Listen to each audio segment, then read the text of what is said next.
Hi, this is Monica Delamay from the West Virginia Department of Education's Office of Early Learning. Today we're going to go through the tutorial for educators, Part 2, Entering Early Learning Reporting System Kindergarten Data. During this tutorial, we'll look at the dashboard and explore the West Virginia Early Learning Reporting System for Kindergarten. We're going to work in WVIS on the web during this tutorial, and so feel free to pause this tutorial at any time if you need to move forward or actually practice this on your own computer. Please note that WVIS on the web is designed to be utilized with Internet Explorer in compatibility mode.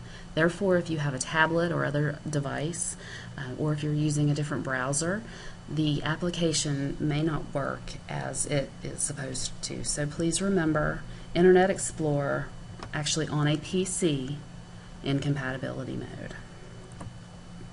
To log into the reporting system, you'll go to the web link seen here, and then you'll click Sign On to WVIS on the web version 2. You'll log in with your WVIS ID and password in the box below. If you're unsure of your WVIS ID or password, please contact your county or RESA WVIS person. Actually, you can click on Forgot Password to retrieve your password, but for your ID, you'll need to contact the appropriate person for that. After you log in, you'll see a version of this screen, and at this point in time, you'll click on Menus to access the menu items that you have permission to view. So after you click Menus, you'll see the different menu items that you have permission to view, and I've put a box here because the menu item that we're actually talking about is at the bottom. You may see a plus sign that has out to the right of it WVRARM for Assessment Reporting Menu. If you do have a plus sign, please click the plus sign. And then you'll have underneath that OEL.ELR, Office of Early Learning Early Learning Reporting. This is the menu item in WVIS on the web where you will 1. Enter your kindergarten data information for the reporting system, and 2. View the kindergarten transition reports that come from West Virginia Universal Pre-K programs serving the children who were in those pre-K programs during the last school year. If you do not have access to OEL.ELR, please contact your county or RESA WVIS contact to establish your access. Please note that OEL.ELR is a new menu item. In years past, we had OSR.KAS for the kindergarten transition reports. That menu item has been discontinued, and the users who had OSR.KAS were moved over to have the new menu item, OEL.ELR. After you click on OEL.ELR, this screen will come up. We're going to work in test mode today to view the sample site, so we're not actually looking at live children. When you go to click or to enter your data, you'll click on live mode to check your class roster and actually enter your reporting data. Next, you'll see the dashboard for the Early Learning Reporting System for kindergarten. It's dynamic. Right now it's blue. It may change colors. It has reports that will be added depending on your level of use. Kindergarten teachers will see reports down here for families that, and remember, if you've seen part 1 of this tutorial, are optional. Administrators will see different reports. County users, state users, depending on the level of access, will see different links. For teachers, though, you'll click on the West Virginia Early Learning Reporting System form to actually do your data entry. Next, you'll select a child's name from the drop-down menu to enter their data. It's important that you please check your class roster prior to the window opening. If your class roster is incorrect, please notify your school principal or your homeschool secretary so that the correct children can be assigned to you in WVIS menu item STU 301. Now kindergarten teachers are faced with making a decision, an evidence-based claim for each cluster of the 10 next generation content standards and objectives for English language arts and mathematics. The standard for this example is counting and cardinality. The cluster at which actually teachers will report, this one is knows number names in the counting sequence. Reporting rubric levels focus on emerging, developing, at standard, or above standard. And then indicators describing each level of the reporting rubric are underneath each level. If you'll note, these align very closely to our next generation content standards and objectives. Now it's time to enter data. You'll use the scroll bar to move down the screen to additional rubrics. There are save buttons at the top and the bottom of the rubric, and please be sure to save your work often. And now looking at the big picture, can you make an evidence-based claim for the children in your classroom, meaning that they're at standard or above standard by the end of the school year? And if not, what's needed to assist that child work toward proficiency? This is not to be used as a retention tool.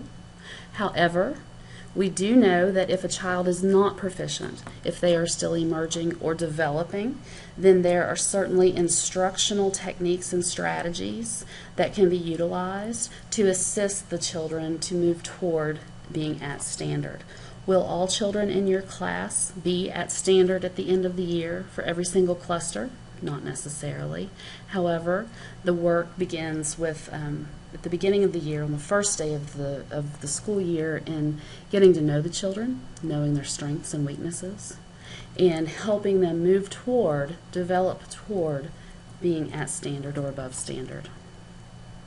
The nice thing about the ELRSK is that WVIS on the web will actually score and provide a composite for each standard based on what teachers report on the cluster level. But still, it's important to understand the method behind the scoring in looking at what leads to third grade proficiency. Of course, children who are at standard by the end of the school year would be the intent, and hoping to move there with instructional practices. Practicing scoring is important as far as understanding the method behind working toward proficiency across a standard. The first business rule is seen here on the right. So let's practice this. In this example, the student is developing in 2 clusters and at standard in 2 clusters of the foundational reading standard. Based on the business rule, this child's composite for foundational reading would be where? Ask yourself. If you guess that the student would still be developing, you are correct. The student is still developing in the foundational reading standard because not all clusters were marked at standard. There are still some clusters where the child has, the evidence that the teacher has collected indicates that the child is still developing. Let's practice this same business rule again. In this example, the student is developing in 1 cluster and at standard in 2 clusters of the writing standard. So, using the previous business rule, what would the composite be for the writing standard for this child? If you guess that the student was developing still, you are correct. Remember, in order to be considered at standard, all clusters have to be marked on the right side of the proficiency line, meaning that they are at standard or above standard. You might say to yourself, so what? Well, there certainly is a so what. You have to think, how could you tailor your instructional practices to address the student's writing development? For example, production and distribution of writing is the cluster that the evidence you have indicates the child is still developing. What would you do in the classroom to tailor instruction and provide opportunities for the child to grow in this area? Take it a step further. How could you articulate this to families and get them involved in their child's development? Here's another business rule, which you most certainly can read. Let's practice the example. The student's developing in one cluster and emerging in the other cluster of the geometry standard. Based on the business rule, what would the composite be for geometry for this child?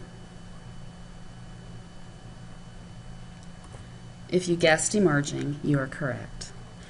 If there are an even number of clusters within the standard and they're both on the same side of the proficiency line, then you default to the left. That's the reporting system. Things to consider for the future are whether your county will utilize child accomplishment summaries to coordinate with or work in place of your current report card. Also looking at outcome reports to determine outcomes over time as far as children's development.